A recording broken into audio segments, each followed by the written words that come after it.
Please, I beg you, just give some soup to my little sister at least. I'm so hungry.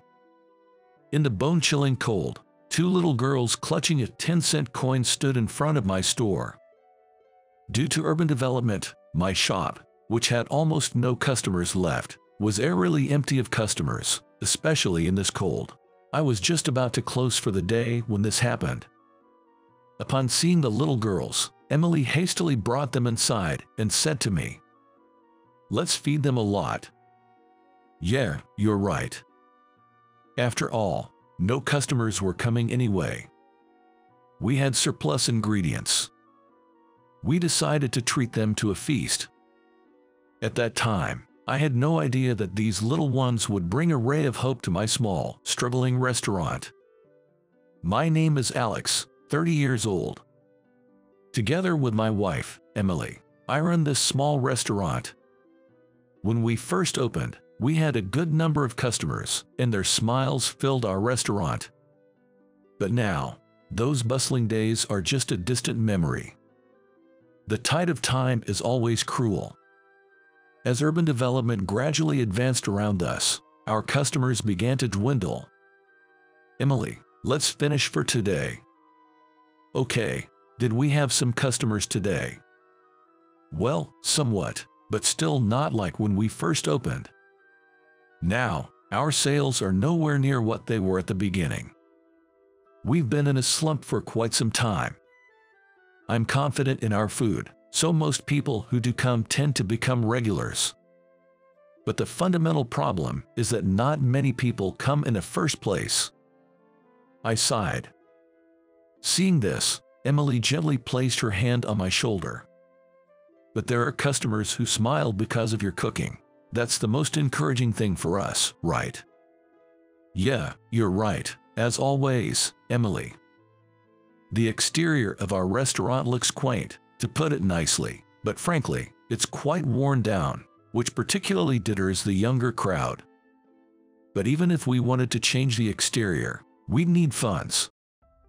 With our almost non-existent revenue, affording renovation costs is out of the question. We tried distributing flyers and reaching out to people to improve foot traffic, but these efforts seem to have little to no effect. If this continues, we might have to close down. Did you say something? She didn't catch my murmured words and tilted her head in confusion. Seeing that, I gave her a smile and, feeling a bit down, tried to shift my mood by talking to Emily. Emily, let's think of a new menu to attract more people. Yes, let's do our best. Though I knew coming up with a new menu wouldn't necessarily bring in more customers, it was all we could do in our current situation. Then one day, it was so cold that it felt like it might snow at any moment. Due to the cold, or perhaps because the place was usually deserted, we had almost no customers that day, either. Shall we close up for today? Let's have something warm to eat. Yeah, it's really cold today. Shivering, I saw Emily chuckle at my reaction. I'll start preparing to close. Wait, I'll help. Then, let's do it together. As Emily walked towards the entrance, I called out to her, and she turned around to wait for me. I jogged up to her side and opened the door. And then, we finally noticed the presence beyond the door. Wait. Oh. There stood two little girls, young and small.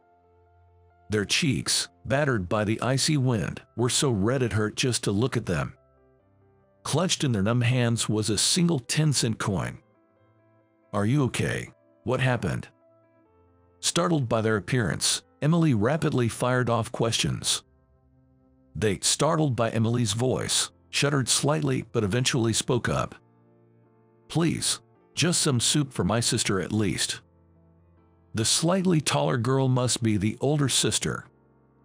She was holding her younger one's hand while extending a 10-cent coin towards us with her other hand.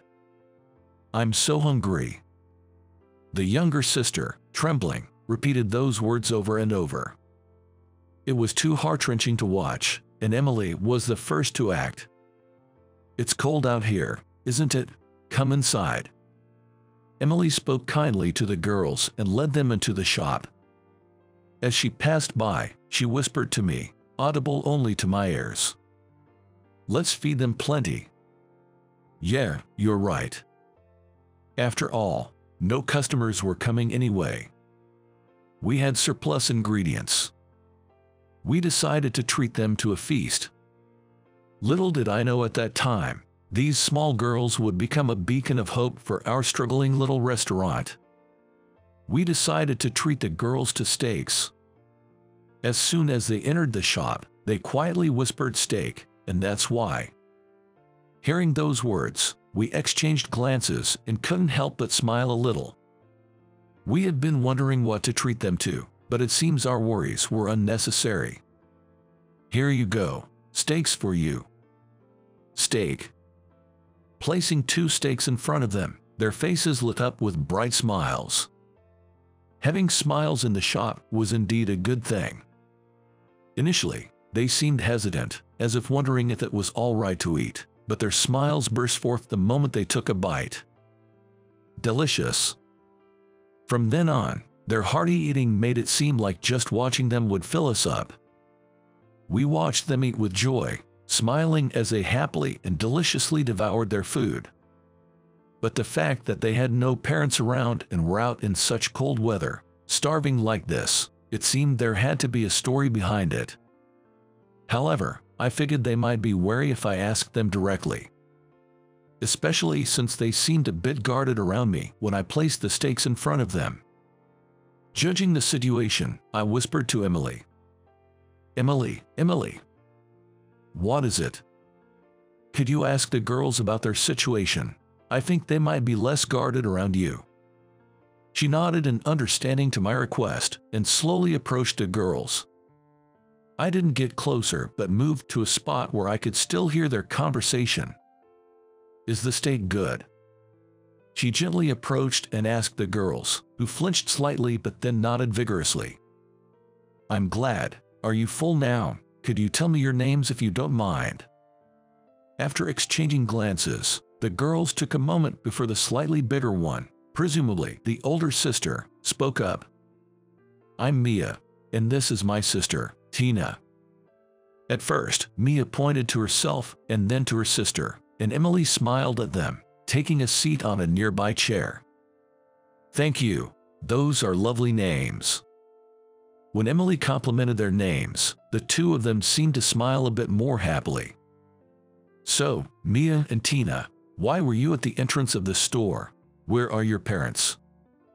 As she asked this, the two hesitated.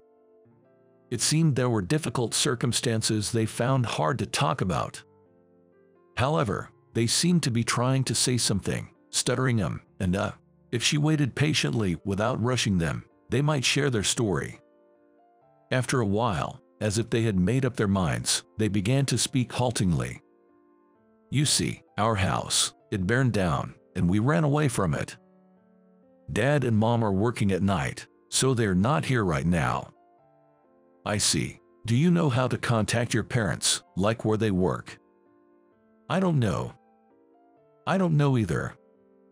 She gently patted their heads, saying "I see," as they looked disheartened. Then, feeling the urgency of the situation, I decided to call the police, thinking their parents must be worried. The police said they would try to contact the parents once they knew the situation. However, even after some time, there was no contact with the parents. When the police arrived at the store, it seemed there was a complicated issue.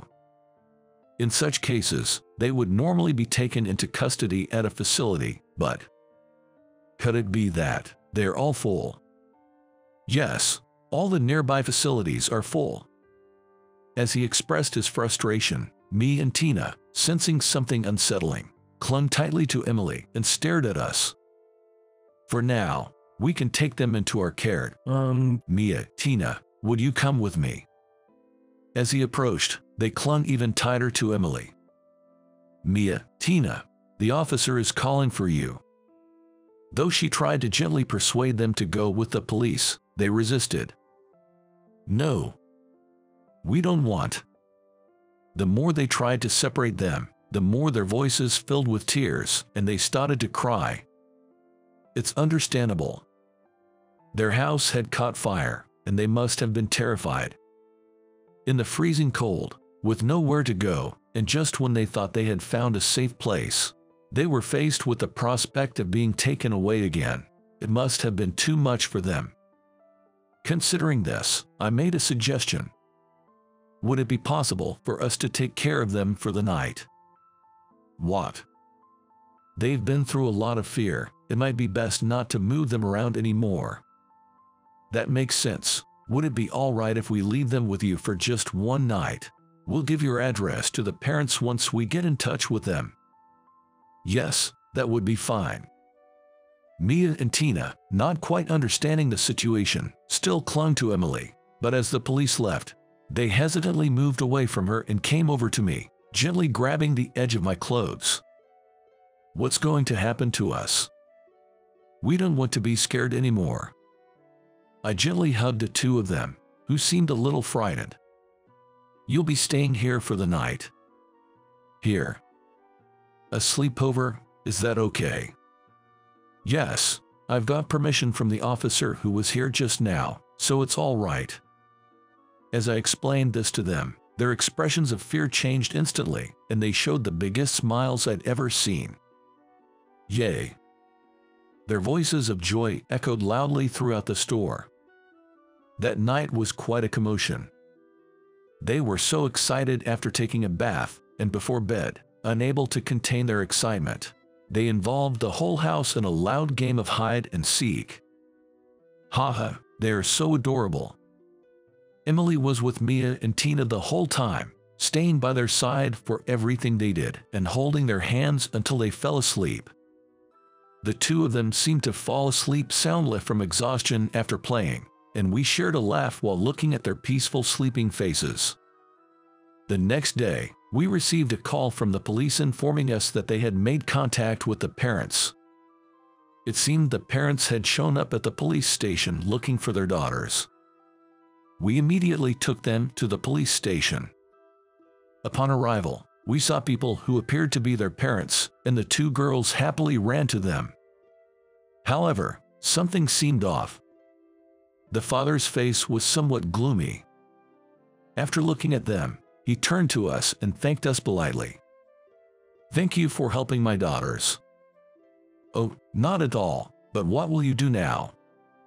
Given that their house had burned down, the parents must also be without a home. Considering they worked night shifts, there was also a chance that they might end up in a similar situation again, I thought. Well, we have no home to return to, so we thought about going back to our hometown, but my parents there are quite elderly, suddenly expecting them to take care of children. We also considered renting a place nearby, but it's difficult to find a house immediately, especially with two children, and our bank book was burned in the fire. Well, this must be what feeling utterly lost is like. Faced with a situation where every option seems blocked, anyone would look gloomy. It would be strange not to. As we pondered what to do, Emily, who had been listening, spoke up. "Would you like us to take care of them for a while?" He looked at Emily in surprise, not knowing what to make of her offer. "No, but how could we?" The unexpected offer had him looking bewildered. When he caught his wife's sigh, she too seemed confused. "We can't just leave our children with strangers." I thought it was a natural reaction. At the same time, it was clear how much the parents truly cared for Mia and Tina, and I felt a strong desire to help them. But what to do? As I thought about it, I noticed Mia and Tina telling their mother about their experiences the day before. "Mommy, these people let us eat delicious steak, a lot. We want to go play with them again." They seemed to have really taken a liking to us, eagerly sharing everything about playing and eating with their mother. "Mia, Tina, you two really love them, don't you?" "Yes." Seeing their beaming smiles, the mother seemed to make up her mind, nodding decisively and speaking to the father. Dear, maybe we should accept their offer. But they are so fond of them. They must be good people. Her words seemed to reassure the father, who looked at his daughters again. Seeing them nodding in agreement with their mother's words, the father seemed to relax, his tense demeanor softening as he let out a sigh. Then, he turned to us and said, "Until we're ready, could we entrust our daughters to you?" There was no reason for us to refuse. "Yes, of course, we'll take good care of your daughters." And so, we ended up taking care of Mia and Tina. Although they seemed a bit sad to be away from their parents, they were visibly happy to be with us. But the happiest face of all wasn't Mia's or Tina's, it was Emily's.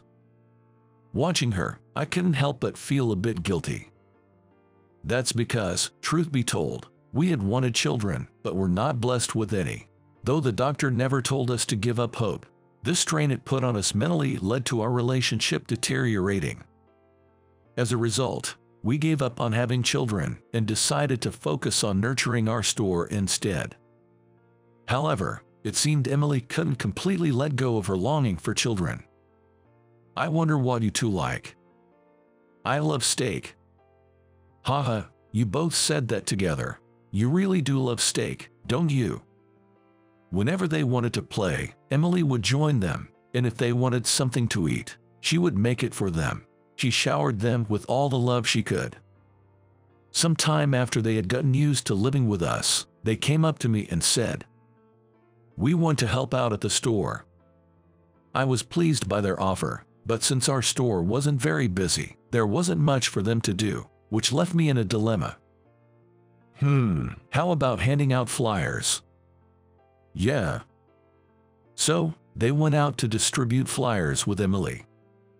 Perhaps moved by the sight of little girls handing out flyers so earnestly, a few more people started to visit our store.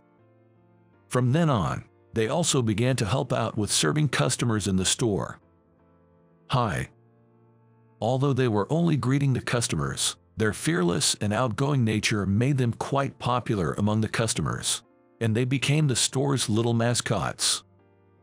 Gradually, the number of customers increased, and the store began to buzz with laughter and smiles. This was a joyous development, and I ruffled Mia and Tina's hair, saying, "You two have a talent for making people smile." Hey. I was incredibly grateful for their help, which had started to turn the store's fortunes around. Wondering if there was something I could do for them in return, I asked if there was anything they wanted. We want picture books." It turned out they were interested in a girl's picture book about two adorable girls becoming pop stars. It was a bit embarrassing to buy such a book at the bookstore, but I managed to get it and handed it over to them, and they were thrilled. "Thank you. We've been so curious about this, we're so happy." "I'm glad you're happy. The girls on this book cover look a lot like you too." "Really?" "Yeah, really. You two have a knack for engaging with people and making them smile, so maybe being pop stars could be your calling." "Pop stars, huh?" They looked at the cover of the picture book, then at each other, and seemed genuinely happy. I couldn't help but wonder what kind of adults they would grow into, and with each passing day, I found myself wanting to watch over them as they grew. But whether it was a sad or happy occasion, the time to say goodbye eventually came. 2 months after we took in them, their parents came to pick them up. The father thanked me profusely. "Thank you so much. We've finally gotten everything ready back home and can take Mia and Tina back. We can be a family again. Thank you, truly. Thank you." It was our pleasure. They have been a great help to us, really. We should be the ones thanking you.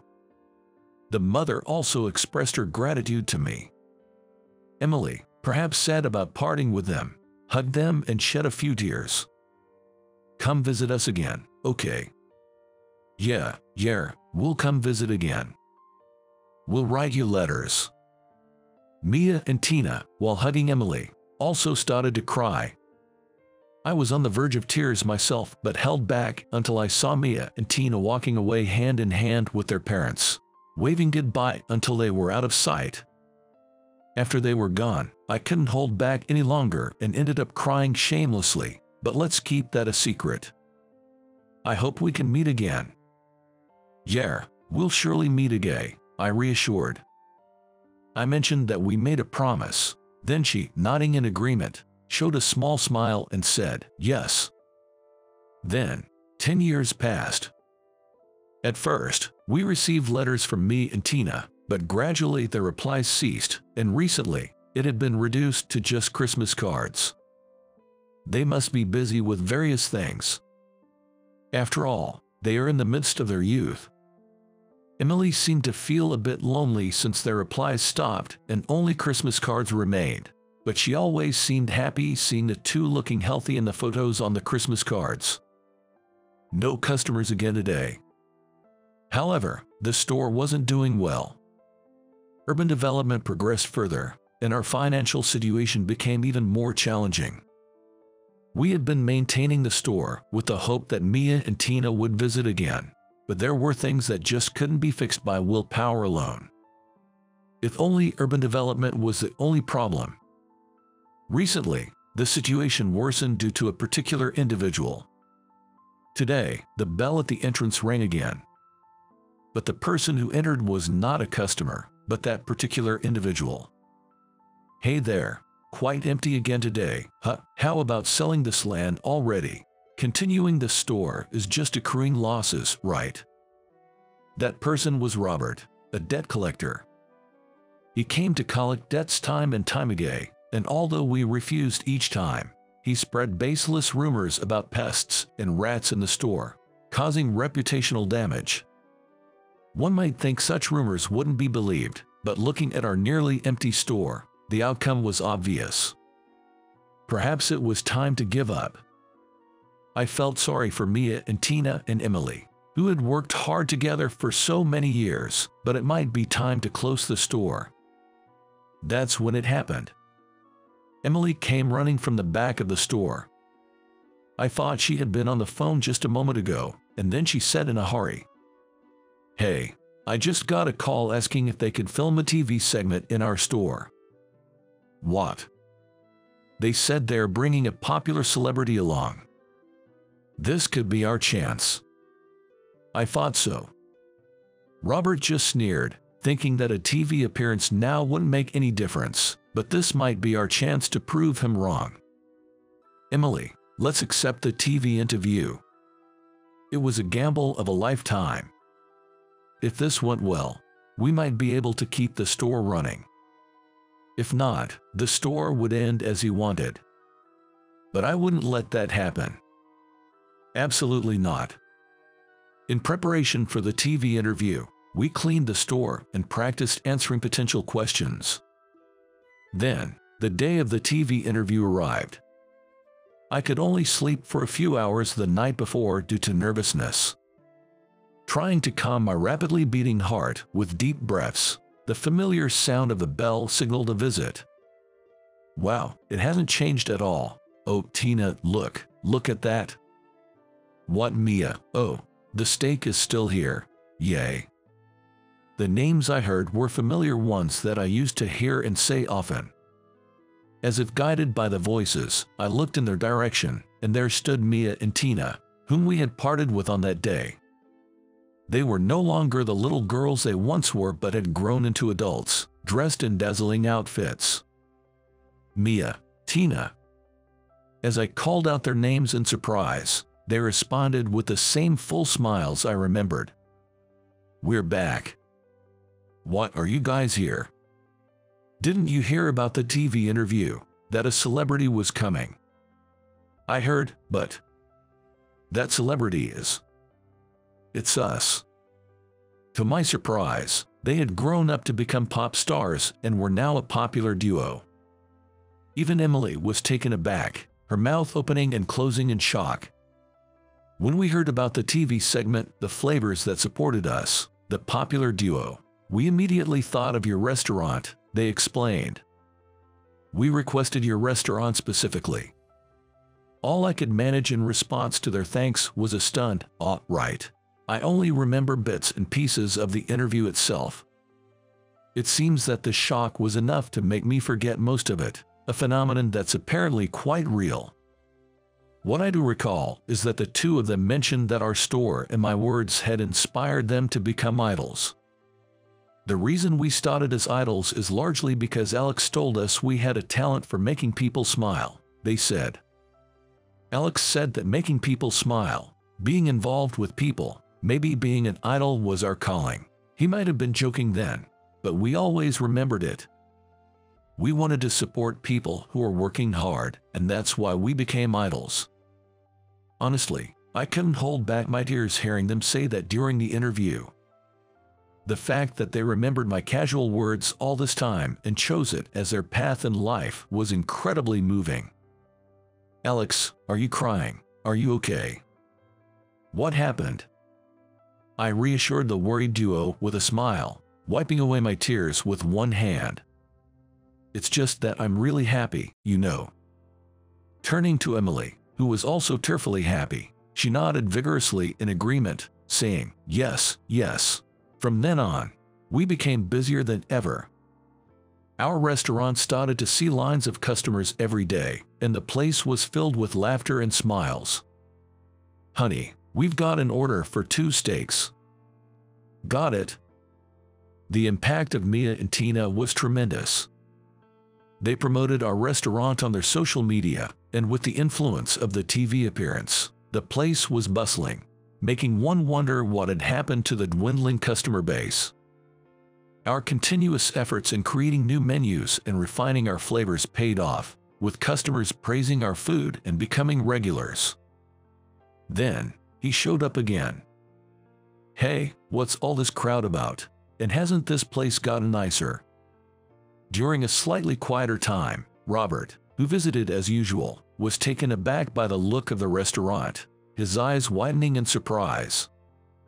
This was because the restaurant was in the midst of being renovated from its old, worn-out appearance to a more modern look. While watching the astonished Robert, I signaled to the two who were in the back of the store. Mia and Tina were furious about what had happened to my restaurant.